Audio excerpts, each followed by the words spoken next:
नमो अर्हन्ताणं नमो सिद्धाणं नमो आयर्याणं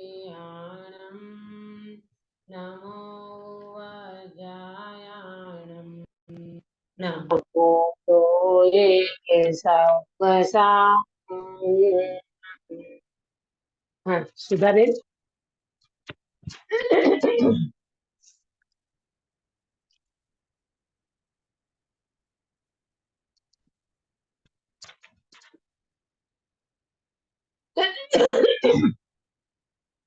आवाज नहीं आ रही सुधा बेन को? है क्या? हाँ है। मंगलमय मंगल करण बीतराग विज्ञान नमो ताहि जाते भये अरिहंतादि महान करि मंगल करि हो महा ग्रंथ करन के काज जाते मिले समाज सब पावे निज पद राज सो निज भाव सदा सुखद अपनो करो प्रकाश जो बहु विधि बहु दुख निको करि हो सत्यानाश। बहुत सुंदर मंगलाचरण आपने किया। सुबह मंगल प्रभा की मंगल बेला में हमारी चर्चा मोक्ष मार्ग प्रकाशक जी शास्त्र के ऊपर चल रही है। इसमें तीसरे अधिकार के अंतर्गत कल से हमने एकेंद्रिय जीव के दुख का वर्णन शुरू किया है ना। तीसरे अधिकार में पंडित साहब कर्म की अपेक्षा से और पर्याय की अपेक्षा से दुखों का वर्णन बताते हैं। एकेंद्रिय जीव के कैसे कैसे दुख होते हैं उसका वर्णन करते हुए पंडित साहब ने बहुत चित्रण खींचा है। अपने को ये प्रश्न होता है कि भाई ये दुखों का वर्णन क्यों बताते हैं? ये दुख का वर्णन बताने से फायदा क्या है? भाई दो फायदा है। एक तो दुखों का वर्णन समझने से तुम्हें ये पता चलेगा कि मैंने कितने भवभ्रमण किए हैं और पूर्व में मैंने कितने दुख उठाए। ठीक है। दूसरी बात, अगर ये दुखों का वर्णन सुन करके अभी वर्तमान में तुम्हें जो मनुष्य भाव मिला है उस मनुष्य भाव में ये भूतकाल के दुखों को सुन करके अगर तेरे अंदर में चेतना जागृत बनेगी तो अनंत काल के लिए तुम ये दुखों से मुक्त होने का प्रयास कर सकोगे। ख्याल में आ रहा है सभी को? ये दोनों चीजों को अपने को प्रॉपर समझना चाहिए। आवाज नहीं आ रही? हाँ आ रही है। मेरा सवाल आज यही था कि इतना दुख का वर्णन क्यों, क्योंकि जब जब दूसरे अधिकार में भी ये एक इंद्रिय बे इंद्रिय आया था, इतना दुख हम्म। उनका वर्णन किया कि वो सुन के इतना डर लगने लग गया कि ऐसा लगा जो है अभी ये उतना ही सोचो, आगे का पीछे का सोचने का मजा नहीं आता है। फिर वो बैठने का ही बहुत डर लगने लगता है कि आज भी बहुत दुख दुख ही सुनने मिलने वाला है। हाँ बेटा देखो ऐसा है, ऐसा डरने की भी जरूरत नहीं है। देखो अपने को वर्तमान में जो साधन अवेलेबल है ना उन साधन से ये बात आपकी बिल्कुल सही है कि भाई इतना दुखों का वर्णन सुन करके तो डर लगता है। तो बेटा डर लगता है तो फिर अपन सावधान भी तो हो सकते हैं ना। मतलब डरने का कोई ये मतलब थोड़ी है कि हम अभी बैठे ही नहीं सुने ही नहीं।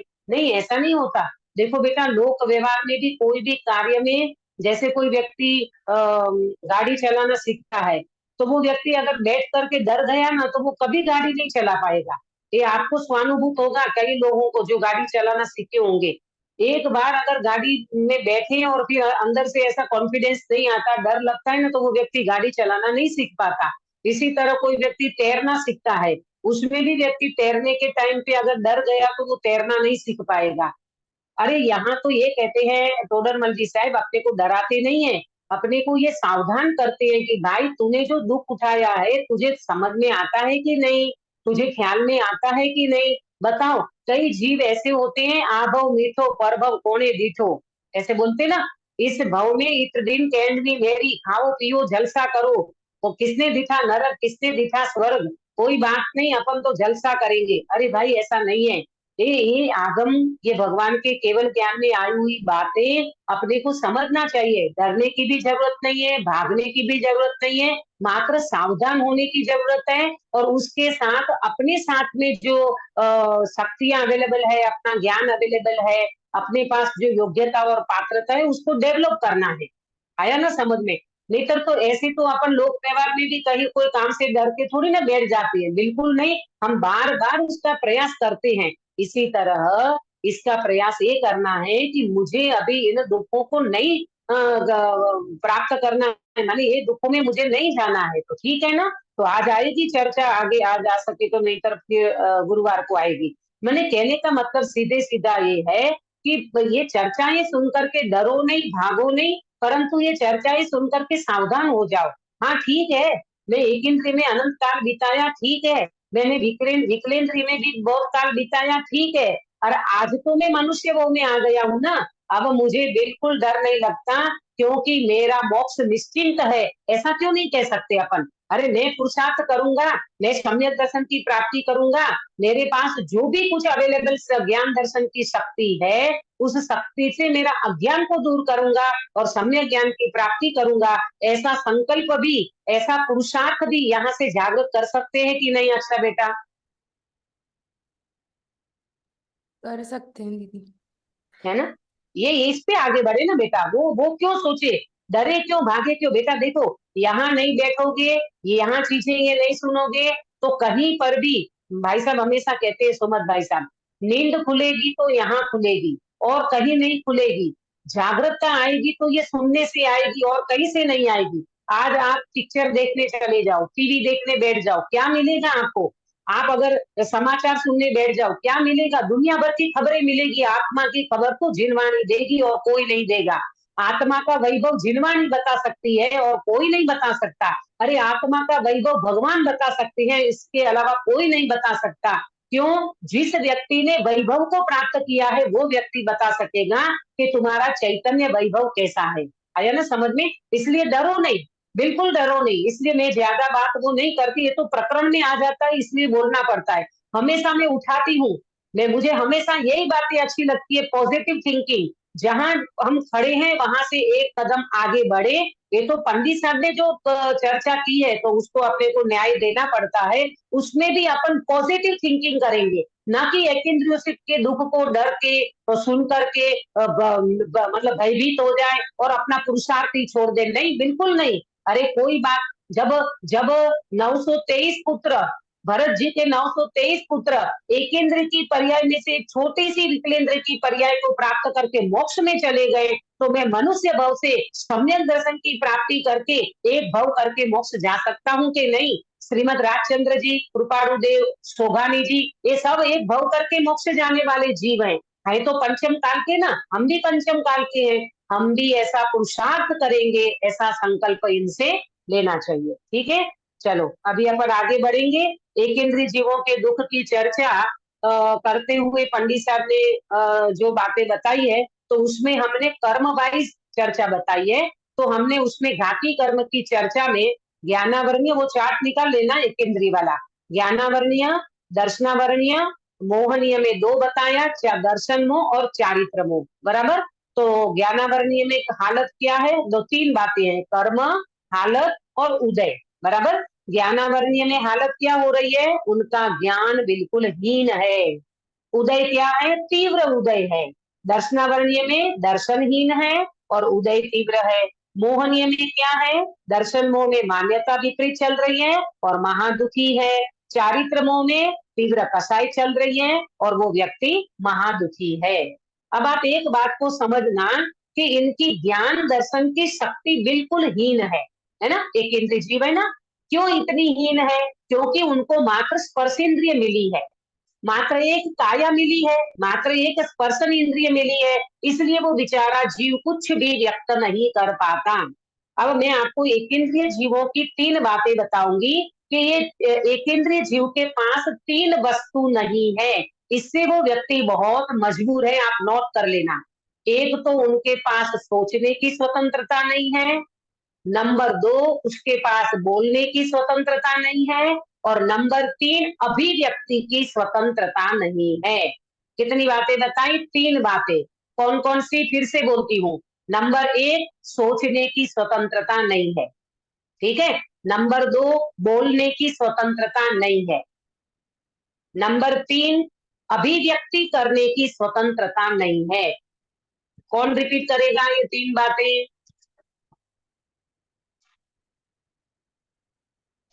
दीदी हाँ, मैं बीना बोल बेन। रही हाँ, सोचने की बीना बेन बोलो। स्वतंत्रता नहीं, सोचने की हाँ, स्वतंत्रता नहीं है, बोलने की स्वतंत्रता नहीं है और अभिव्यक्ति की स्वतंत्रता नहीं है। बहुत बढ़िया। ये 3 बातें एक इंद्रिय जीव के पास नहीं है। देखो अब कंपैरिजन करना अपना। सोचने की स्वतंत्रता नहीं है क्योंकि मन ही नहीं मिला है, क्या सोचेगा बेचारा। एक तो इंद्रियां मिली है, मन जैसी कोई चीज ही नहीं है उनके पास, है ना। सोचने की स्वतंत्रता नहीं है, बोलने की स्वतंत्रता नहीं है, वचन ही नहीं मिला है बेचारे को, क्या बोलेगा, है ना। तो बोलने की स्वतंत्रता नहीं है। अभिव्यक्ति, कोई वस्तु को व्यक्त करना हो, कोई वस्तु को कहना हो तो कहने की भी स्वतंत्रता नहीं है। वो बेचारा कुछ व्यक्त ही नहीं कर पाता अपना भाव। क्यों? क्योंकि ना उसके पास मन है, ना वचन है, और ना कोई इंद्रियां, एक स्पर्श इंद्र के अलावा कुछ भी नहीं है। ठीक है। देखो अपन कई बार ऐसा बोलते हैं ना कि कभी कभी महिलाएं बहुत दुखी हो जाती है, अपने पति से दुखी होती है, कभी बच्चों से दुखी हो जाती है, कभी शारीरिक दुखी होता है, कभी मानसिक दुख होता है। तो जैसे 8-10 महिलाएं मिल जाती है और दुख सुख की बातें करने बैठती हैं, तो कोई महिलाएं रोती है ना तो दूसरी कहती है अरे उनको रोने दो जरा, वो हल्की हो जाएगी, वो उनका दुख हल्का हो जाएगा, ऐसा बोलते हैं ना कि रोने से उनका दुख हल्का हो जाएगा, उसको थोड़ा कहने दो, उसको थोड़ा बोलने दो। अब मुझे बताना सुनीता जी, यहाँ एक इंद्रिय जीव क्या रोना रोएगा और क्या बोलेगा? हम्म। नहीं नहीं रो सकता, नहीं, क्योंकि वो सोच ही नहीं नहीं सकता रो और वो सकता, बोल ही नहीं बोल सकता। सकता, नहीं हाँ, कह सकता, नहीं सोच सकता, सोच कुछ भी सकता। तो नहीं कर सकता। हम्म। अब बताना अक्षय बेटा, इनके साथ अब कंपेरेटिव बात करो तो इनके सामने अपन कितने अच्छे हैं, है हाँ ना। दीदी।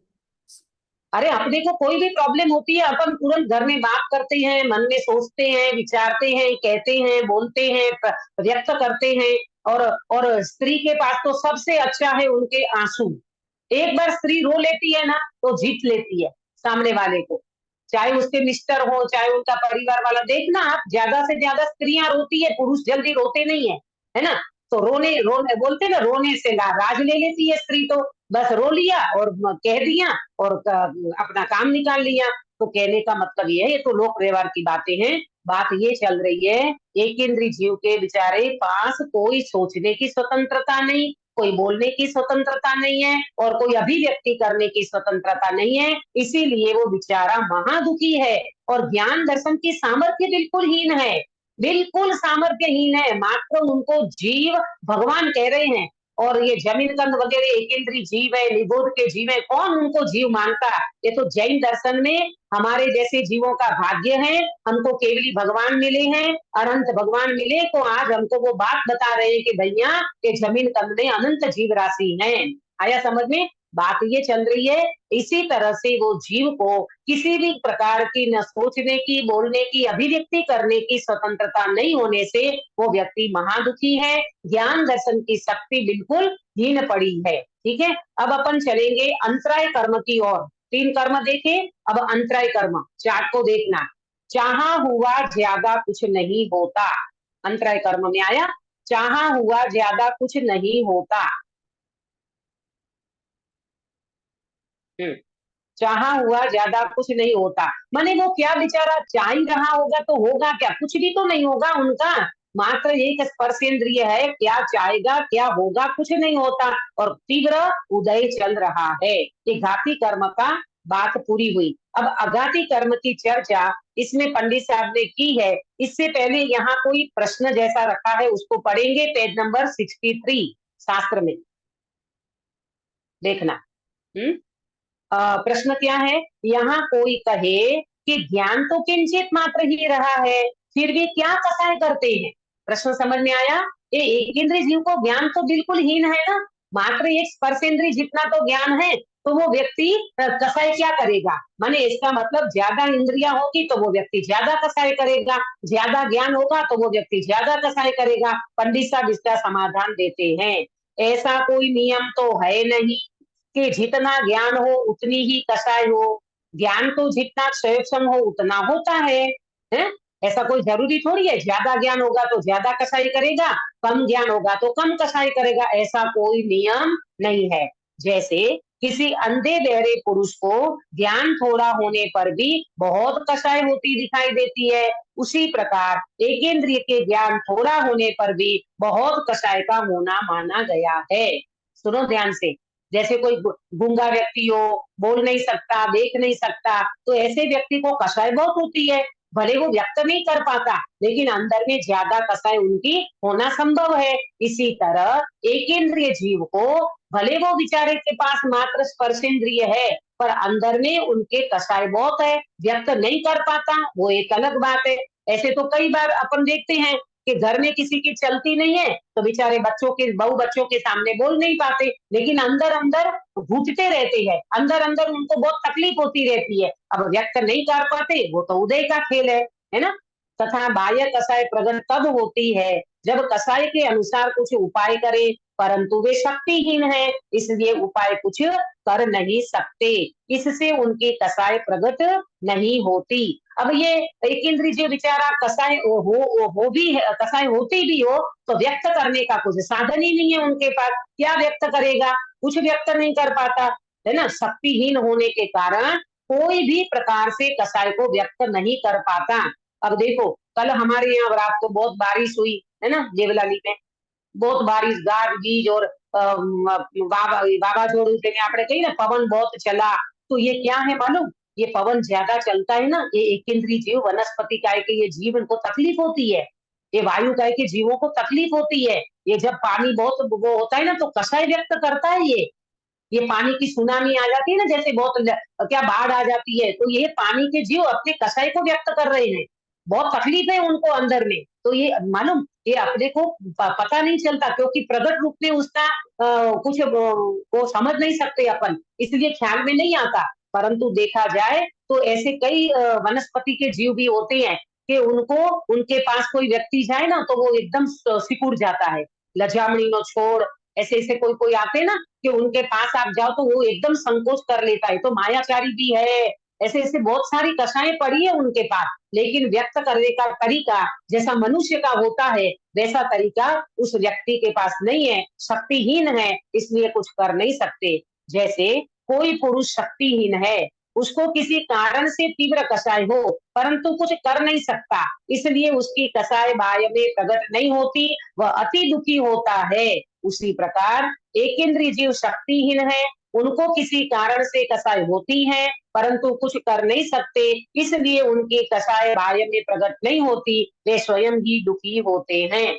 हमने ऐसे देखने को मिलता है कि कोई एक व्यक्ति बहुत बेचारा तकलीफ में है और बहुत उनको गुस्सा आता है, उनको ये लगता है कि सामने वाले को मैं क्या ना कर दूं, ऐसा होता है कषाय में, लेकिन कुछ नहीं कर पाता, उसके हाथ में कुछ हथियार नहीं है, तो वो व्यक्ति कुछ नहीं कर पाता। ऐसे बहुत सारे एग्जाम्पल अपने को देखने मिलते हैं, प्रथमानुयोग में भी ऐसे आते होंगे, अभी अपने ध्यान में नहीं आ रहा है, लेकिन कहने का मतलब ये है कि लाखों प्रयत्न करने का विचार करे तो भी कुछ नहीं कर पाता, क्योंकि वे शक्तिहीन है ना।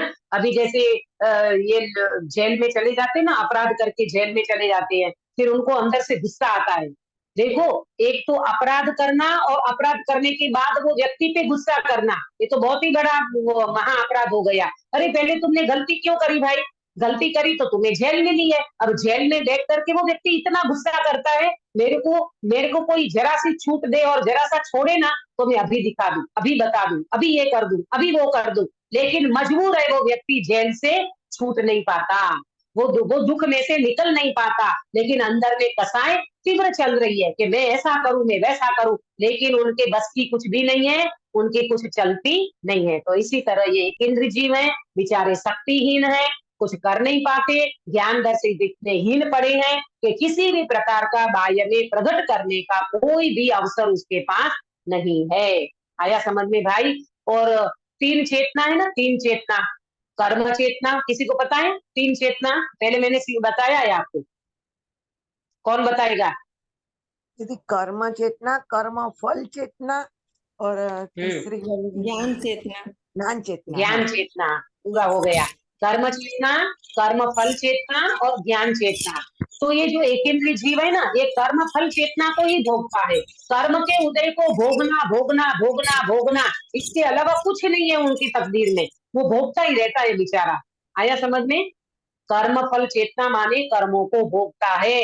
कर्म चेतना में रागादि परिणाम और इन रागादि परिणाम को व्यक्त कर सके, ये कर्म चेतना है, पर वो बेचारा कुछ व्यक्त नहीं कर पाता, अपनी कोई भी अंदर की कसाई को व्यक्त नहीं कर पाता और कर्म फल चेतना में मात्र भोगता रहता है और ज्ञान चेतना से व्यक्ति अपने स्वभाव का अनुभव कर सकता है। आया समझ में?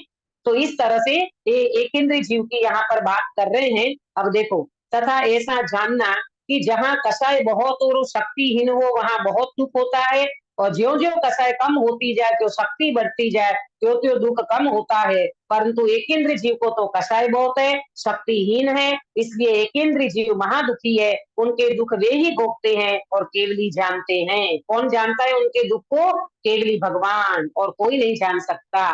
जैसे किसी व्यक्ति को सन्निपात हो जाए और बाह्य शक्ति की हीनता से अपना दुख प्रकट भी न कर सके, परंतु वह मां दुखी है। ये सन्निपात का रोग हो जाता है ना, वात पित्त और कफ का बैलेंस नहीं रहता तो वो सन्निपात, हंसता है तो हंसता रहता है, रोता है तो रोता रहता है। ऐसा जब दुख होता है तो व्यक्ति बोल नहीं पाता और महादुखी होता है। इसी प्रकार सेकेंडरी का ज्ञान तो थोड़ा है और बाह्य शक्ति की हीनता के कारण अपना दुख प्रकट नहीं कर सकता, परंतु महा दुखी है। तो ये दुख का वर्णन पंडित साहब ने किया।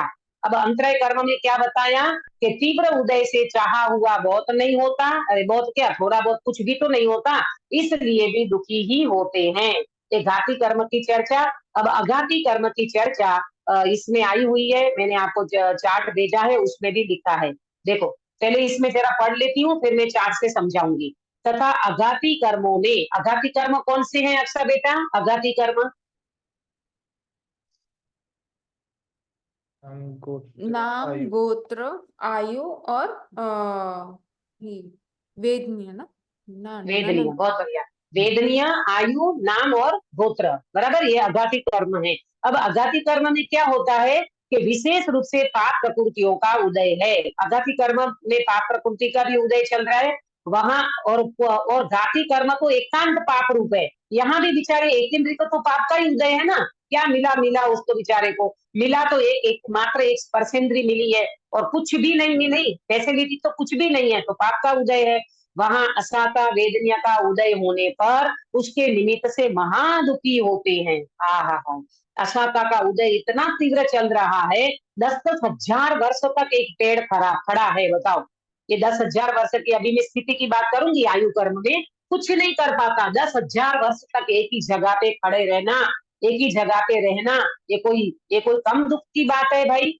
वनस्पति है तो पवन से टूटती है, शीत उष्णता से सूख जाती है, जल न मिलने से सूख जाती है, अग्नि से जल जाती है, उसको कोई छेदता है, देखता है, मसलता है, खाता है, तोड़ता है, इत्यादि अवस्था होती है। उसी प्रकार यथा संभव पृथ्वी आदि में अवस्थाएं होती है, उन अवस्थाओं के होने से वे महादुखी होते हैं। अब देखो, सुनो ध्यान से, ये जो एक इंद्रिय जीव है ना, जैसे वनस्पति है, पृथ्वी है, तो इनको क्या करते हैं, ये वनस्पति टूटती है, ये जैसे जैसे कल हवा चली तो ये पवन से पेड़ टूट जाते हैं, है ना, उनके पत्ते गिर जाते हैं। कभी शीत उष्णता से बहुत गर्मी पड़ रही है, बहुत गर्मी पड़ रही है तो वनस्पति सूख जाती है, कोई उनको पानी नहीं देता है, पानी मिलता नहीं है तो वो वनस्पति सूख जाती है। जैसे अपने पेट में भोजन पानी न जाए तो अपना शरीर क्या हो जाएगा लीना बेन? अपना शरीर दुबला हो जाएगा ना, सूख जाएगा ना। हो जाएगा। तो ऐसे ऐसे वनस्पति को भी पानी सींचना, ये घरों में जो गमले में वो रखते ना, तुलसी रखते हैं, कोई वो रखते हैं सब, तो वो भी पानी देते हैं, पानी देने से वो हरियाली रहती है, नहीं तो वो बेचारे सूख जाते हैं, अग्नि से जल जाते हैं। उसको कोई छेदता है, भेदता है, मसलता है। ऐसे देखो कईयों की आदत होती है, रास्ते में चले जाते हैं और कुछ वनस्पति के पत्ता तोड़ा और उसको ऐसा मसल दिया, फूल तोड़ा और उसको ऐसा मसल दिया। अरे रे भगवान, ये हमारे जैन दर्शन को समझना चाहिए, हमारे भगवान के केवल ज्ञान को समझना चाहिए, आगम को समझना चाहिए, जिनवाणी में लिखी हुई बातों को पढ़ना चाहिए, सुनना चाहिए, समझना चाहिए। अरे तुम एक फूल को तोड़ते हो ना, ये जो फूल भगवान को क्यों नहीं चढ़ाते अपने यहाँ तेरापंथी आमना दिगंबर में? इसलिए नहीं चढ़ाते। एक फूल को तोड़ करके भगवान को चढ़ाया तो समझ लेना एक व्यक्ति का हाथ तोड़ दिया तुमने, बहुत पाप है भाई। और कृपाणुदेव श्रीमद राजचंद्र जी ने तो यहाँ तक कहा है कि कमल के फूल की एक पत्ती को तोड़ना ये अनंत पाप है, अनंत पाप बताया है कृपालुदेव ने। पढ़ लेना आप उनको, उनके साहित्य में भी आता है, उनका जो लिखा हुआ है उसमें। बिल्कुल कोई भी फूल भगवान को नहीं चढ़ाना चाहिए। कोई व्यक्ति कहते हैं हमारा बहुत भक्ति है तो हम फूल लेके जाते हैं। अरे भक्ति है तो तुम निर्दोष चीज लेके जाओ ना। उन बेचारे जीव जैसा जीव हमारे जैसा ही है ना, शक्ति से स्वभाव से तो भले व्यक्त नहीं है उनकी शक्ति, पर स्वभाव तो वैसा ही है ना। इसलिए शुद्ध तेरा पंथी आमना का जो भी नियम है, और नियम बिल्कुल निर्दोष होना चाहिए। आपको ये लगेगा कि ये शुद्ध तेरा पंथी तो ये इनके पक्ष की बात कही नहीं है। मैं तो हमेशा ये बात कहती हूँ, ये गच्छ मत संप्रदाय की बात बिल्कुल नहीं है। वस्तु का जैसा स्वरूप है और वस्तु के स्वरूप के अनुकूल जो भी प्ररूपता होती है वो ही सच्ची मानना चाहिए। इसमें कोई दिगंबर श्वेतांबर की बात नहीं है। जैसा वस्तु का स्वरूप जहां लिखा होगा वहां से प्रॉपर होगा तो उसको सही माना जाएगा, अगर गलत होगा तो उसको बिल्कुल नहीं माना जाएगा। ये बात को लेकर के चलना चाहिए, है ना। तो आया समझ में। तो इस प्रकार से इसको वेदनीय कारण से वो महादुखी है और उनको तीव्र उदय होता है। अब देखो, जिस प्रकार मनुष्य के शरीर में ऐसी अवस्था होने पर दुख होता है उसी प्रकार उनके होता है, क्योंकि इनका जानपना स्पर्शन इंद्रिय से होता है और उनके स्पर्शन इंद्रिय ही है, उसके द्वारा उन्हें जानकर मोह के वश से महाव्याकुल होते हैं, परंतु भागने की, लड़ने की, पुकारने की शक्ति नहीं है। देखो अंदर में मोह तो पड़ा है, दर्शन मोह तो पड़ा है, चारित्र मोह पड़ा है। अब वो बेचारे को तकलीफ तो होती है, लेकिन ये वनस्पति का जीव भागे तो भागे कहाँ, ये पृथ्वी भागे तो भागे कहाँ, ये जल का भागे तो भागे कहाँ, अग्नि जाए तो जाए कहाँ।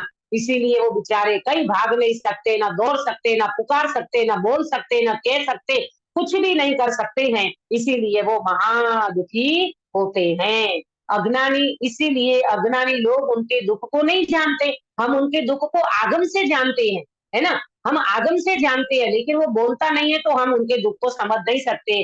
तथा कदाचित किंचित शाखा का उदय होता है, परंतु वह बलवान नहीं होता। अब ये कदाचित किंचित शाखा का उदय कैसे समझना, जैसे वनस्पति जंगल में पड़ी है तो उसको कोई नहीं पूछता, लेकिन किसी व्यक्ति के गमले में वो आ गई वनस्पति तो उसको बेचारे को खाद भी मिलेगा, पानी भी मिलेगा, ये उसका शाखा का उदय समझो, है ना। तो इसी तरह से थोड़ा बहुत किंचित शाखा का उदय है, परंतु वह बलवान नहीं होता। आया समझ में। अब देखो, आयु कर्म की चर्चा में अपन समझेंगे। ये मैंने आपको एक इंद्रिय की आयु का 5 स्थावर की बताई है, पृथ्वी काय की, जल काय, अग्नि काय, वायु काय और वनस्पति काय। तो इसमें क्या लिखा है, आयु कर्म से, पहले यहाँ पढ़ लेती हूँ। आयु कर्म से इन एक इंद्रिय जीवों में जो अपर्याप्त हैं उनके तो पर्याय की स्थिति उच्छ्वास के 18वें भाग मात्र ही है। एक श्वास में 18 बार जो जन्म मरण होता है विभूत के जीव को, और पर्याप्तों की अंतर्मुरत आदि कितने ही वर्ष पर्यंत है। तो अब बताना कितने ही वर्ष पर्यंत की यहाँ चर्चा की है। पहले पृथ्वी का है, पृथ्वी का की जगन्य आयु कितनी है, अंतर्मुरत, अंतर्मुरत जगन्य आयु सबकी समझ लेना। और उत्कृष्ट कितनी है पृथ्वी काय की, 22,000 वर्ष। कोई भी पृथ्वी होगी तो वो 22,000 वर्ष मैक्सिमम रह सकता है। ये बड़े बड़े पहाड़ वगैरह होते हैं ना, तो उसकी उतनी आयु रहती है कि 22,000 वर्ष तक वो रह सकता है मैक्सिमम। जल काय, जल काय की अंतर्मुरत की आयु है जगन्य, और उत्कृष्ट है 7,000 वर्ष की। 7,000 वर्ष तक पानी जल काय के जीव जिंदा रह सकता है। अग्नि काय की है जगन्य, अंतर्मुरत है, उत्कृष्ट 3 दिन, 3 दिन तक अग्नि चलती है, 3 दिन की ही आयु रहती है उनकी। ये आप देखना, बहुत जंगल में आग लग जाती है ना, दावानल, वाडवानल, ये अग्नियां जो होती है तो वो 3 दिन तक उनकी आयु रहती है। और अग्नि काय की आयु बताई। वायु काय की जगन्य अंतर्मुरत है, उत्कृष्ट 3,000 वर्ष। ये वायरा जो है ना, वायु चलती है, वो 3,000 वर्ष वायु काय की आयु बताई है। वनस्पति काय की जगन्य अंतर्मुरत की और 10,000 वर्ष, 10,000 वर्ष उत्कृष्ट आयु बताई है। ये प्रत्येक वनस्पति की समझना। साधारण वनस्पति की आयु जगन्य, उत्कृष्ट, मात्र, अंतर्मुरत की है। मैंने यहाँ लिखना भूल गई हूँ, आप नोट कर लेना। ये प्रत्येक वनस्पति की आयु है 10,000 वर्ष की, और साधारण वनस्पति की आयु जगन्य, उत्कृष्ट, अंतर्मुहूर्त की है, जमीन कंद वगैरह। बराबर। अब देखो ये आया आपको समझ में, ये पृथ्वी, पानी, अग्नि, वायु और वनस्पति, ये प्रत्येक वनस्पति की 10,000 वर्ष की, ये गुरुदेव बोलते हैं ना प्रवचन में कई बार, भावनगर नो वड़नु वृक्ष, वट वृक्ष होते हैं ना बड़े बड़े, भावनगर में एक बहुत बड़ा वट वृक्ष है, तो गुरुदेव बोले कितने 150 साल पहले की बातें चल रही है, उनने बोला हमने देखा हमने देखा हमने देखा, तो बोले बहुत साल तक वो वृक्ष बना रहता है, तो उनकी आयु 10,000 वर्ष की बताई है। अब नाम कर्म की चर्चा, नाम कर्म में क्या बताया, नाम कर्म में साधारण तिर्यंच वनस्पति गति, की साधारण वनस्पति साधारण की कितनी वनस्पति, बताई आपने? जघन्य उत्कृष्ट अंतर्मुहूर्त। अच्छा, अब नाम कर्म में तिर्यंच गति आदि 5 प्रकृति का ही उदय विशेष रूप से पाया जाता है। किसी हीन पुण्य प्रकृति का उदय हो उसका बलवान पना नहीं होता, इसलिए उनसे भी मोह के वश से दुखी होते हैं, है ना। ये नाम कर्म में अब क्या है बेचारे का, नाम कर्म में भी थोड़ा बहुत कुछ जरा मरा सा कुछ उदय आ जाता है।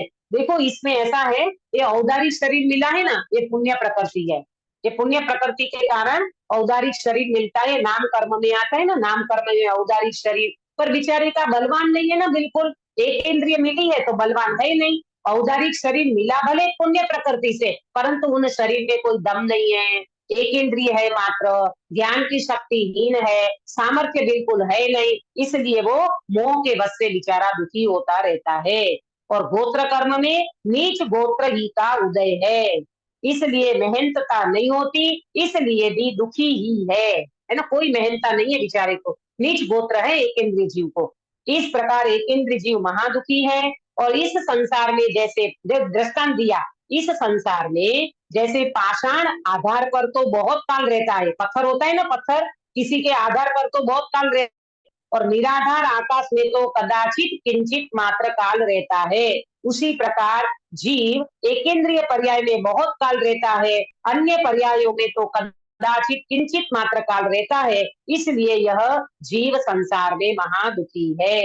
ये एकेंद्रिय जीव की बात करते हुए पंडित साहब ने ये बताया कि कोई आधार से कोई व्यक्ति रहता है तो बहुत काल तक रह सकता है, जैसे पाषाण किसी आधार पे हो तो वो बहुत समय रहता है, और निराधार पाषाण माने एक पत्थर को उठा करके आपने आकाश में उछेला, उड़ाया, उसको ऐसे घा किया तो वो नीचे तुरंत आ जाएगा। इसी तरह ये एकेंद्रिय जीव एकेंद्रिय पर्याय में बहुत काल रहता है, कोई 22,000 वर्ष, कोई 7,000 वर्ष, कोई 3,000 वर्ष, लेकिन अन्य पर्यायों में तो कदाचित किंचित मात्र काल रहता है, इसलिए ये जीव संसार में महादुखी है। माने उन एकेंद्रिय जीवों का दुख, वो इतना दुख है वो बिल्कुल व्यक्त नहीं कर पाता, न सोच पाता, न बोल पाता, न कह पाता, न अभिव्यक्ति कर सकता है, परंतु अंदर अंदर वो व्यक्ति जीव है, ज्ञान दर्शन से युक्त है, भले थोड़ा है ज्ञान, परंतु जो भी कुछ है उससे वो कर्म फल चेतना को भोगता रहता है। ऐसे एकेंद्रिय काल में हमने अनंत काल बिताया है, अब अपने को नहीं बिताना हो तो भगवान कहते हैं जीव तू सावधान हो जा, अपनी चेतना को जागृत करो, और चेतना को जागृत करते हुए अपन रत्नत्रय का पुरुषार्थ करेंगे तो जरूर इन एकेंद्रिय दुखों से बच जाएंगे। अब अपन विकलित त्रय और असंधि के दुख को जरा देख लेते हैं, ये भी चर्चा थोड़ी सी ले लेते हैं, अभी 5 मिनट का समय है। तथा जीव द्विइंद्रिय, तीन इंद्रिय, चतुरेंद्रिय, असंगी पंचेंद्रिय पर्यायों को धारण करे, वहां भी एक इंद्रिय वत दुख जानना। ये विकल त्रय में क्या क्या आएगा, कौन बताएगा विकल त्रय? दीदी बेइंद्री तेइंद्री तेइंद्री चौइंद्री पंचेंद्री, चौरेंद्री हाँ, असंगनी पंचेंद्री। नहीं, विकल त्रय में 3 आएगा, 2 इंद्रिय, 3 इंद्रिय और चतुरेंद्रिय, इनको कहते हैं विकल त्रय। और फिर संगनी में 2 आएंगे, संगनी पंचेंद्रिय, असंगनी पंचेंद्रिय। हालांकि असंगनी को यहाँ इन्होंने ले लिया है, परंतु विकल त्रय, विकल देखो, शकल और विकल, शकल माने संपूर्ण और विकल माने कम, बराबर। तो 2 इंद्रिय को इंद्रियां कम मिली है, 3 इंद्रिय को इंद्रियां कम है, 4 इंद्रिय को इंद्रियां कम है। आप बता सकते हो 2 इंद्रिय को जीव कौन सा होगा, जिसको 2 इंद्रिय मिली है, कौन सी और कौन सा जीव, बताओ कौन बताएगा? 2 इंद्रिय में स्पर्श और रस 2 मिली है। हाँ हाँ, और जैसे कौन सा जीव? चीटी चीटी आदि चीटी चीटी और नहीं, गलत गलत गलत। चीटी को 2 इंद्रिय नहीं होती। इंद्रिय चार 3 हम्म। लट जीभ हाँ, लट, इल्ली, ये इल्ली वगैरह होते ना, देखो एक बात नोट कर लेना, जो काटने वाले जीव होते हैं ना वो 3 इंद्रिय जीव होते हैं। काटने का शुरू होता है वहां 3 इंद्रियां। ये इल्ली अपने को काटती नहीं है, ये लटें अपने को काटती नहीं है, जो काटे नहीं उनकी 2 इंद्रिय है, और जो काटना शुरू होता है वहां से 3 इंद्रियां मानी जाती है। आया समझ में? तो इल्ली लट वगैरह जो है उनको 2 इंद्रिय है, स्पर्शन और रसना। पंकज भाई आपको समझ में आ रहा है? जी हाँ हाँ हाँ, इल्ली होती है ना, इल्ली, उसको 2 इंद्रिय है, एक स्पर्शन इंद्रिय काया और एक जीवा रसना, ये 2 इंद्रिय है। बराबर? थोड़ा डिस्टरबेंस हो रहा है कहीं से। ये 2 इंद्रिय है उनको। तो क्या कह रहे हैं कि ये 2 इंद्रिय, फिर 3 इंद्रिय। 3 इंद्रिय किनको होती है? 3 इंद्रिय वाला जीव, और 3 इंद्रिय कौन सी? अंकित भैया। स्पर्श रस गंध। हाँ, घ्राण, घ्राणेन्द्रिय। हाँ हमेशा है ना, हमेशा आपको याद रखना हो ना, ये बहुत इजी तरीका, यहाँ से शुरू करो, ये स्पर्शन, रसना, घ्राण, चक्षु और कान, ऐसे सीधा लाइन से चलो, है ना। तो स्पर्शन, रसना और घ्राण, ये 3 इंद्रिय किसको होती है? कौन से जीव को लेंगे? चीटी। हाँ, चीटी 3 इंद्रिय, चीटी काटती है। ये जू होती है ना, अपने बालों में जू होती है, वो काटती है। ये खटमल होता है ना, खटमल, ये काटता है। इनको कहेंगे 3 इंद्रिय। जो काटता है उसको 3 इंद्रिय कहते हैं। और चतुर इंद्रिय, बोलो प्रेमलता जी, चतुर इंद्रिय किसको कहेंगे? 4 इंद्रिय कौन सी लेना और कौन सा जीव लेना? माखी मच्छर आदि गंध और भंवरा माखी मच्छर 4 इंद्रिय। हाँ, भौरा, मच्छर, ये जो होते हैं ना, मच्छर काटता है अपने को। तो अच्छा समझना, 4 इंद्रिय जिनमें उड़ने की ताकत हो, ये भौरा उड़ता है। काटने की शक्ति वाला 3 इंद्रिय वाला, और उड़ने की शक्ति वाला जो होता है वो 4 इंद्रिय। भौरा उड़ता है, मच्छर उड़ता है और काटता है, ये है 4 इंद्रिय वाला जीव। तो यहाँ विकल्प त्रय में 3 लिया, 2 इंद्रिय, 3 इंद्रिय और चतुर इंद्रिय। फिर असंज्ञ को भी इन्होंने ले लिया है। हालांकि देखा जाए तो संज्ञ में संज्ञ असंज्ञ की गिनती होती है, पर यहाँ असंज्ञ को भी इन्होंने ले लिया, क्योंकि उसमें भी असंज्ञ का दुख भी एक इंद्रिय ही जानना। देखो इसमें आया, उनका दुख एक इंद्रियवत जानना। विशेष इतना मालूम है एक इंद्रियवत दुख क्यों कहा? वो इसीलिए कहा कि वो भी तो बेचारा कुछ ज्यादा व्यक्त नहीं कर पाता, भले उनको थोड़ा ज्ञान बढ़ा, थोड़ी इंद्रियां बढ़ी, उसलिए वो दुर्लभता है, परंतु आखिर है तो वो दुखी ना, आखिर है तो दुखी ना, इसीलिए उनको ऐसा एक इंद्रिय जैसा बता दिया। विशेष इतना, विशेषता क्या है? यहाँ क्रम से एक एक इंद्रिय जनित ज्ञान दर्शन की तथा कुछ शक्ति की अधिकता हुई है। उनकी ज्ञान दर्शन की शक्ति बढ़ी। क्यों ज्ञान दर्शन की शक्ति बढ़ी अक्षर बेटा?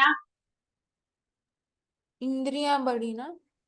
हाँ, इंद्रियां बढ़ी ना। जैसे एक इंद्रिय में से रसना बढ़ी, फिर घ्राणेन्द्रिय बढ़ी, फिर चक्षु इंद्रिय बढ़ी, तो फिर कान की बढ़ी शक्ति असंज्ञ जीव को।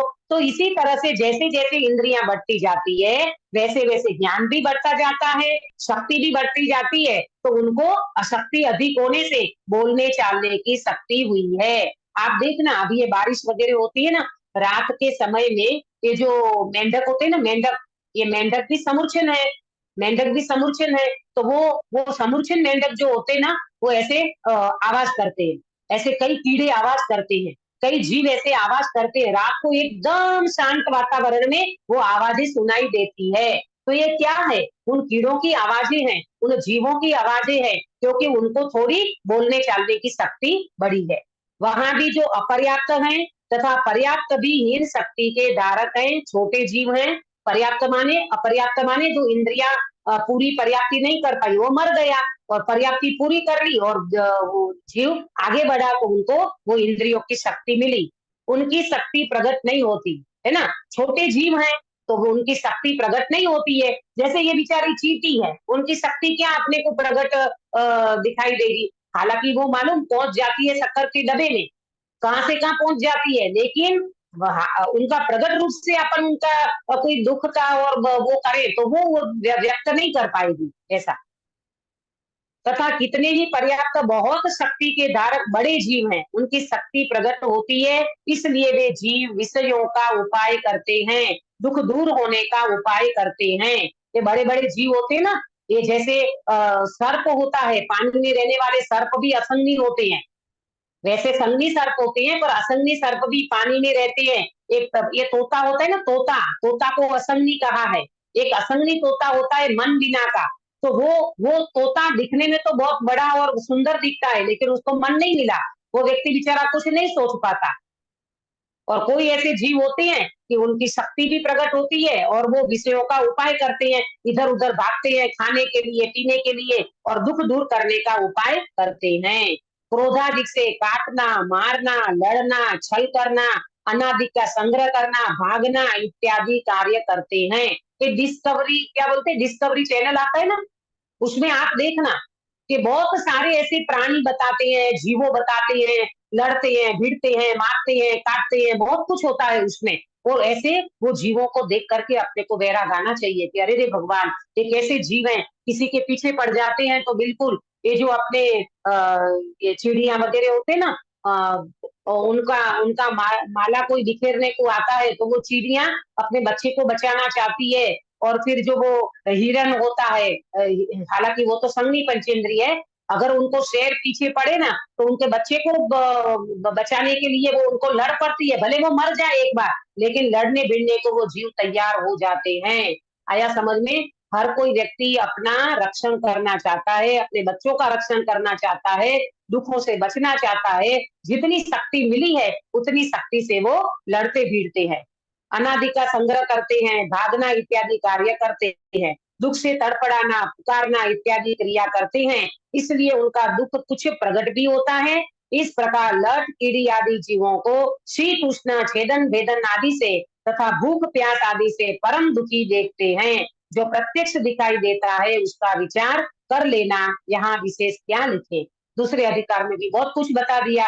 पंडित साहब कहते हैं क्या विशेष लिखे भाई, आपको तिर्यंच गति के जीव तो नजर आते ना, अपने को चींटी है, जो भी जीव है विकलेंद्रिय वाले, वो सारे जीव अपने को नजर आते हैं, है ना। ये जानवर अपने को नजर नहीं आते क्या? सारे जानवर नजर आते हैं, सारे तिर्यंच गति के जीव जो प्रगट में दिखाई देते हैं। आप कई बार देखना, आप चींटी को यहाँ ऐसे पानी में जाती होगी ना, आप जरा उसको हाथ ऐसा रखो तो वो इधर मुड़ जाएगी, जरा इधर मुड़ जाएगी, पानी आया तो ऐसे मुड़ जाएगी। वो बेचारी उपाय तो करती है, जितनी बुद्धि है उसमें उतना, जितना ज्ञान है उतना, लेकिन आखिर तो वो व्यक्ति बेचारा शक्तिहीन है, ज्यादा सामर्थ्य नहीं है, इसलिए वो व्यक्ति दुखी ही बना रहता है। इस प्रकार द्वेंद्रिय आदि जीवों को भी महादुखी ही जानना। ये विकल त्रय के जीव भी महादुखी हैं। सुखी तो मात्र संगी पंचेंद्रिय जीव, वो भी अपने रत्न त्रय का उपाय करे, वेद विज्ञान का उपाय करे, आत्मज्ञान का उपाय करे तो ही सुखी हो सकता है, वरना सुखी हो नहीं सकता। ये आज हमने आपके सामने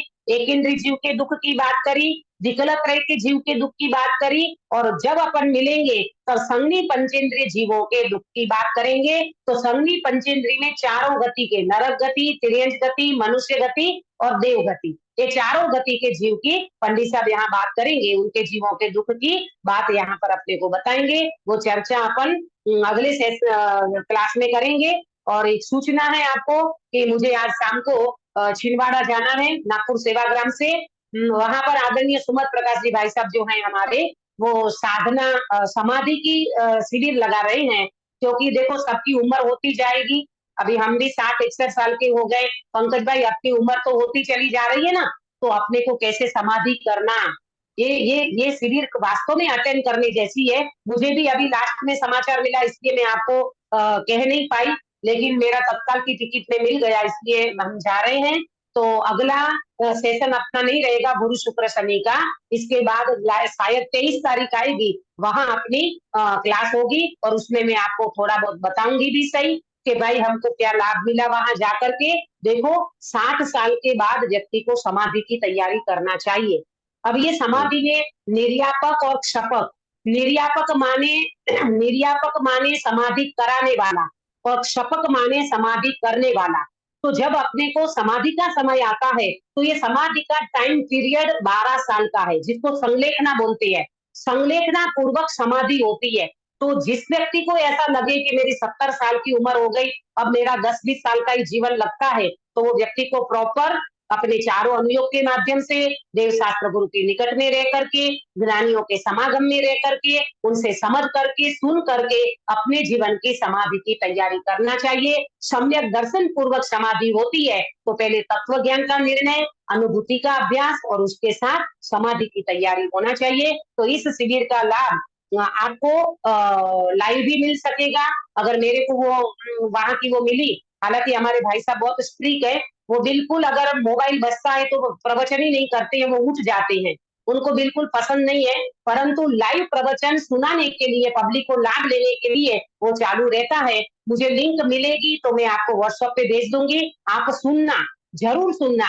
कैसे समाधि करना चाहिए, समाधि कौन करा सकता है, समाधि करने वाला जीव कैसा होता है, समाधि कराने वाले व्यक्ति की कैसी योग्यता पात्रता, ये सारी चर्चाएं उनमें आने वाली है। तो आप इसका जरूर लाभ लेना। हम सब मोक्ष मार्ग में दिन प्रतिदिन आगे बढ़ते जाएं, रत्नत्रय को प्राप्त करके समाधि पूर्वक अपन देह छोड़े, इस मंगल भावना के साथ बात को विराम देती हूँ। निज निज निज में बताई यह अनंत उपकार है, इसके लिए जिन वाणी माँ को वंदना सतवार है, वंदना सतवार है। हाँ, सुधाबेन काय सर कराओगे?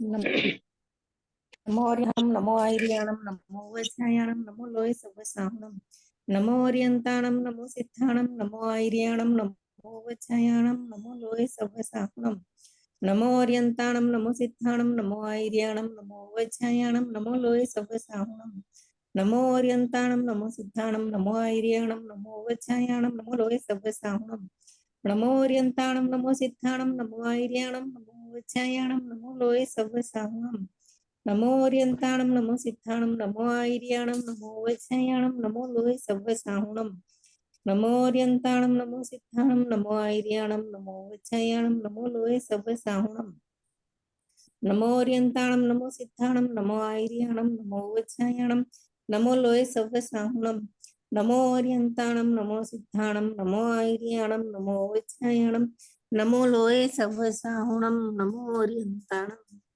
बोलो अंतर्मुख मुद्राधारी सर्व जिनेश भगवान की जय हो। जय हो।